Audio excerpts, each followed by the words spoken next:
इस कहानी की शुरुआत होती है 4 दोस्तों को दिखाने से, जिनमें एक का नाम कैलिब था और ये सभी काफी ऊंची पहाड़ी से कूद जाते हैं क्योंकि ये चारों दरअसल ताकतवर विचेस खानदान के अलग अलग बच्चे थे। यानी उन विचेस चुड़ैलों की फैमिली की ये ब्लड लाइन थी, यानी उनकी नस्ल में से थे। इसीलिए इन चारों के पास भी विचेस जैसी ताकतें थी। पहाड़ के नीचे इनके स्कूल के कुछ बच्चे पार्टी कर रहे थे और ये चारों भी यहाँ आ जाते हैं। अब इनकी एक फीमेल दोस्त सबको एक लड़की सैरा से मिलवाती है, जिसे पहले ये नजर में कैलिब पसंद करने लगा था। अब एक लड़का और उसकी दोस्त यहाँ आकर किसी बात को लेकर इनसे बहस करने लगते हैं और वो सैरा को काफी बुरा भला कहते हैं। ये देखकर कैलिब का एक दोस्त अपनी विच पावर का इस्तेमाल करता है, जिससे एक दूसरा लड़का उसी लड़की पर उल्टी कर देता है जो इनसे बहस कर रहा था। और ये देखकर सैरा और कैलिब दोनों हंसने लगते हैं। इतने ही देर में एक और लड़का इन सबसे आकर मिलता है, जिसका नाम चेस था और उसने हाल ही में स्कूल में एडमिशन लिया था। पर तभी इन लोगों को पता चला कि यहाँ पुलिस आ रही है, इसलिए सभी डर के भाग जाते हैं। कैलिब और उसके चारों दोस्त अलग गाड़ी में थे, जबकि सैरा और उसकी दोस्त अलग गाड़ी में। पर यहाँ सैरा की गाड़ी खराब हो गई, इसलिए वो कैलिब से मदद मांगती है। पर इनका एक दोस्त जो सबसे गुस्से वाला था और बार बार अपनी पावर्स को ताकतों को इस्तेमाल करता रहता था, वो यहाँ भी करता है।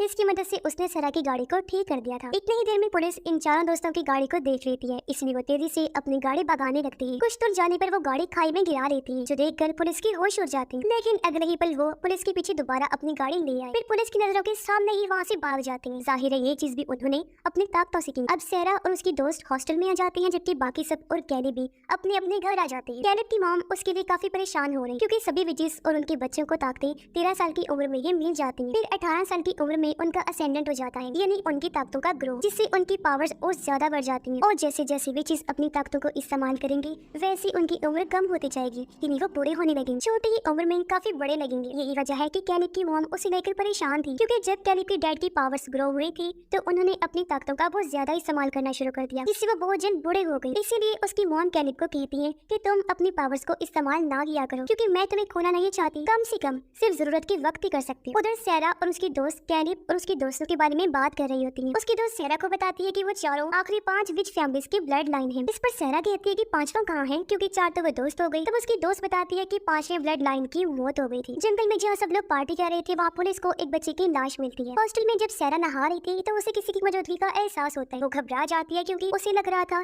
जैसे मुझे कोई देख रहा है। वो जब बाहर आई चेक करने तो वहाँ टूटा हुआ लैंप पड़ा था। वो जब ये चेक कर रही थी कि तभी उसके पीछे हम किसी इंसान की परछाई को देखते हैं, जो इस टाइम धुएं की शक्ल में था, जिसे सैरा नहीं देख पाती। पर इन सबसे डरकर जब वो अपने कमरे में जा रही होती है तो तभी वहाँ कैलिब का दोस्त आ जाता है। सैरा उसे सारी बात बता देती है और ये दोनों वॉशरूम को चेक करने जाते हैं, पर वहाँ अब कोई भी नहीं होता। अब जिस बच्चे की मौत हुई थी उसकी खबर अखबार में भी छपी हुई थी। कैलिब जब गाड़ी से जा रहा था तो इस बारे में कॉल पर अपने दोस्त से बात कर रहा होता है। उनका शक अपने उसी दोस्त पर गया, इससे सबसे ज्यादा गुस्सा आता था। और तो और वो अपनी ताकतों को इस्तेमाल भी सबसे ज्यादा किया करता था। साथ ही उसे कैलिब से चिढ़ भी थी, क्योंकि पावर्स का ग्रोथ सबसे पहले कैलिब का ही होना था। वो बातें कर ही रहे थे कि तभी कैलिब की साथ वाली सीट पर उसी बच्चे का भूत आकर बैठ जाता है, जो अचानक ड्रोना सा बनकर उसे डरा देता है। इससे कैलिब का ध्यान भटक गया और उसकी गाड़ी एक ट्रक से जा टकराती है। एक काफी बुरा एक्सीडेंट हुआ, जिसमें गाड़ी के टुकड़े टुकड़े हो जाते हैं। खुद कैलिब भी बिखर गया, लेकिन तभी वो अपनी ताकतों से खुद को और गाड़ी को फिर से जोड़ देता है। इस बारे में वो अपने दोस्त को भी बताता है, तो वो लोग इस बात पर काफी परेशान हो जाते हैं कि आखिर इस बच्चे के भूत को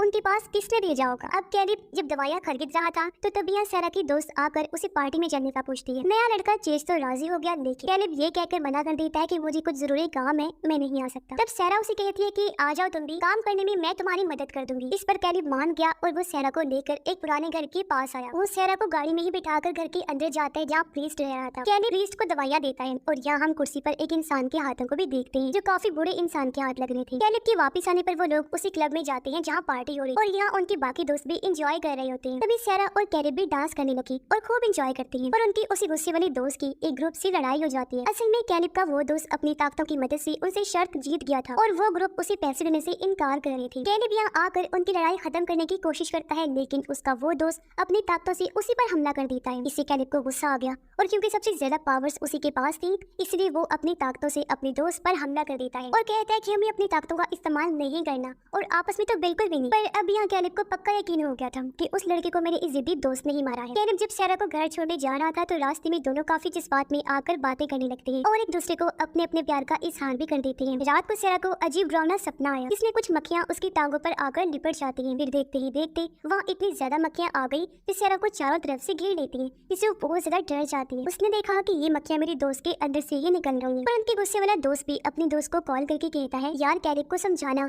कि उस लड़के को मैंने नहीं मारा, बल्कि मैंने भी उसके भूत को देखा था। अगले दिन कैलिब जब स्कूल आया तो उसे प्रिंसिपल से काफी डांट पड़ती है, क्योंकि उनको भी पता चल चुका था कि इन लोगों का कल रात क्लब में झगड़ा हुआ था। अगले दिन सारा स्कूल की लाइब्रेरी में जाती है जहाँ वो मक्खियों से मुताल्लिक जादू टोने के बारे में पढ़ने लगती है। किताब में वो वैसी तस्वीर देखती है जैसी उसने सपने में देखी थी, जिससे वो समझ जाती है कि जरूर मेरे साथ कोई गड़बड़ चल रही है। स्कूल में एक लड़का चेज से आकर बदतमीजी करने लगा। उसने चेज को पकड़ लिया था, लेकिन चेज बड़ी आसानी से खुद को छुड़वा कर उसे पकड़ लेता है, फिर उसे नीचे करके वहाँ से भगा देता है। ये चीज कैलिब ने भी देख ली थी, जिससे वो काफी हैरान होता है। इसी रात कैलिब जब सोने की कोशिश कर रहा था तो उस बच्चे का भूत फिर से आकर उसे डरा देता है। फिर अगले दिन उसकी मुलाकात फिर से चेज से हुई। ये स्कूल के स्विमिंग पूल में आकर यहाँ तैरने का मुकाबला करते हैं। कैलिब जीतने वाला था, लेकिन एन वक्त पर चेज कुछ ऐसा करता है जिससे उसकी आंखों का रंग भी बदल गया। ऐसा होते ही कैलिब पुल के नीचे किसी चीज से टकरा गया, जिससे वो बेहोश हो जाता है और इस तरह वो हार गया जबकि चेज जीत जाता है। कैलिब को जब होश आई तो वो अपने दोस्तों को समझाने की कोशिश करता है कि चेज ने मुझे जादू से हराया है, क्योंकि मैंने उसकी आंखों का रंग बदलते हुए देखा था। और उसके दोस्त कैलिब की बातों का यकीन नहीं करते, क्योंकि उनका मानना था कि चेज के पास कोई पावर्स नहीं और वो कैलिब को हार मानने का कहते हैं। अगले दिन क्लास खत्म होने के बाद प्रिंसिपल भी चेज को अपने ऑफिस बुलाते हैं और उसी बच्चे की मौत के बारे में पूछते हैं। प्रिंसिपल का शक चेज पर था, क्योंकि उस बच्चे की गाड़ी के पीछे से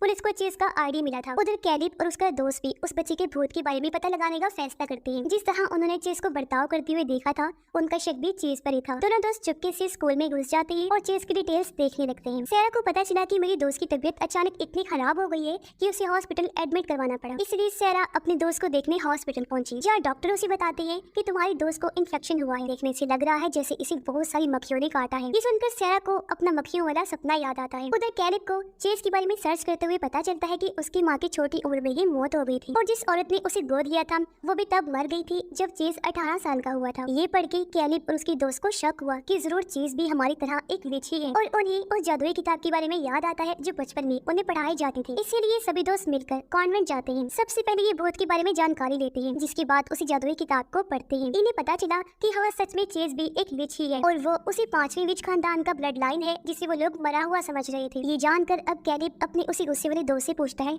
अच्छा अब ये बात सच बताओ कि उस बच्चे को तुमने ही मारा था? इस पर कैलिब का दोस्त कहता है, यार मैं कसम खाता हूँ कि मैंने उसे नहीं मारा, उल्टा उसका भूत तो मुझे भी नजर आया था, मुझे आकर उसने परेशान किया था। ये सुनकर अब उन दोस्तों को यकीन हो गया था कि इसका मतलब है इस सब के पीछे उस चेज का हाथ है, और अब तक इनके साथ जो कुछ भी उल्टा सीधा होता आ रहा था वो सब चेज का ही किया धरा था। सारा अपने दोस्त की ऐसी हालत के बारे में कैलिब और उसके दोस्तों को बताती है। अब सारा की वो दोस्त कैलिब के एक दोस्त की बेस्ट फ्रेंड थी और अपने दोस्त की ऐसी हालत के बारे में सुनकर उससे रहा नहीं गया और वो फौरन अपनी बाइक लेकर निकल जाता है। पर रास्ते में ही कैलिब के दोस्त का सामना हो जाता है चेज से, जो अपनी ताकतों से उसकी बाइक को तोड़कर चकनाचूर कर देता है। पता चलता है कि चेज सबसे ज्यादा पावरफुल है, क्योंकि वो शुरू से ही अपनी ताकतों को कंट्रोल करता आया है। यहाँ कैलिब का दोस्त उससे कहता है कि मेरे दोस्त को कोई नुकसान नहीं पहुंचाना। इस पर चेज कहता है कि हाँ शायद ना पहुंचाऊं, क्योंकि तुम्हारी दोस्त और सारा तो बस एक जरिया था तुम तीनों तक पहुंचने का। अब चेज कैलिब का रूप लेकर सारा के पास आया, लेकिन जब असली कैलिब आता है तो वो सारा को मक्खियों से कटवाकर बेहोश कर देता है। फिर चेज कैलिब को कहता है कि अगर तुम मेरी बात नहीं मानोगी तो मैं सारा को मार दूंगा। इस पर कैलिब उससे पूछता है, आखिर तुम हम सबसे चाहते क्या हो? तब चेज जवाब देता है, वैसे तो अभी भी मेरे पास तुम चारों की निस्बत बहुत ज्यादा पावर्स हैं, मगर मुझे और ज्यादा ताकतवर होना है। तो कल जब तुम्हारा असेंडेंट होगा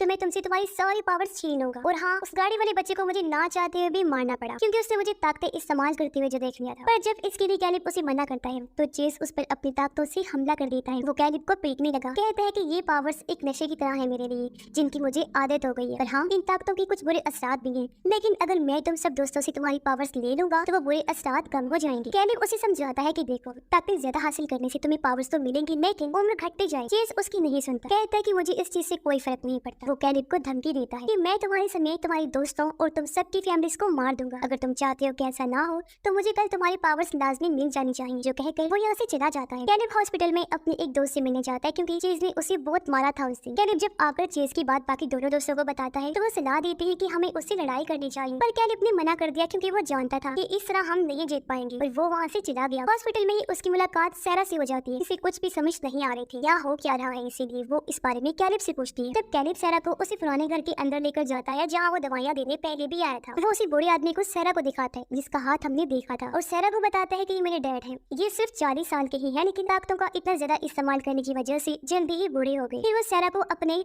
और चेज के बारे में भी सब कुछ बता देता है। उसने कहा कि अगर मैंने पावर्स ग्रो होने के बाद उसे अपनी ताकतें दे दी तो मेरी मौत हो जाएगी। पर इस बारे में कैलिब अपनी मॉम और दोस्तों को भी बताता है और कहता है कि अब मैं खुद अकेला ही उसके पास जाऊंगा। मैं उससे पार्टी में मिलूंगा जहाँ वो दूसरों के सामने पावर्स इस्तेमाल नहीं करेगा। ये कहकर कैलिब चेज के पास जाने के लिए निकल जाता है, लेकिन बीच रास्ते में चेज ने आकर कैलिब पर हमला कर दिया और उसे रोककर अपने साथ एक पुराने घर में ले आया, जहाँ सारा भी बेहोश हालत में पड़ी थी। इसे चेज ने अगवा करके बंदी बना लिया था। अब सारा को यह देखकर कैलिब को गुस्सा आ गया। वो अपनी ताकतों से चेस पर हमला करने की कोशिश करता है और कहता है कि मैं तुम्हें अपनी ताकतें कभी नहीं दूंगा। जिसके बाद दोनों के बीच खतरनाक लड़ाई शुरू हो गई और दोनों ही अपनी अपनी ताकतों का फुल इस्तेमाल कर रही थी। लेकिन यहाँ चेस कैलिब पर भारी पड़ रहा था क्योंकि वो ज्यादा पावरफुल था और अपनी ताकतों की मदद से वो कैलिब को पीटने लगता है। अब जैसे ही रात हुई, कैलिब की ताकतें असेंडेंट होने लगती हैं। उसके अंदर ताकतों का बहुत बड़ा ग्रोथ शुरू हो जाते हैं, जिससे उसकी ताकतें कई गुना बढ़ जाती हैं, जिनकी मदद से वो चेस पर हमला कर देता है। पर हैरत, अभी भी चेस ही भारी पड़ रहा था। इसी बीच कैलिब की मॉम उसके डैड के पास गई, कहती है कि हमारा बेटा मुसीबत में है, उसे और ज्यादा ताकतें चाहिए। इसीलिए उसके डैड अपनी सारी पावर्स को इकट्ठा करके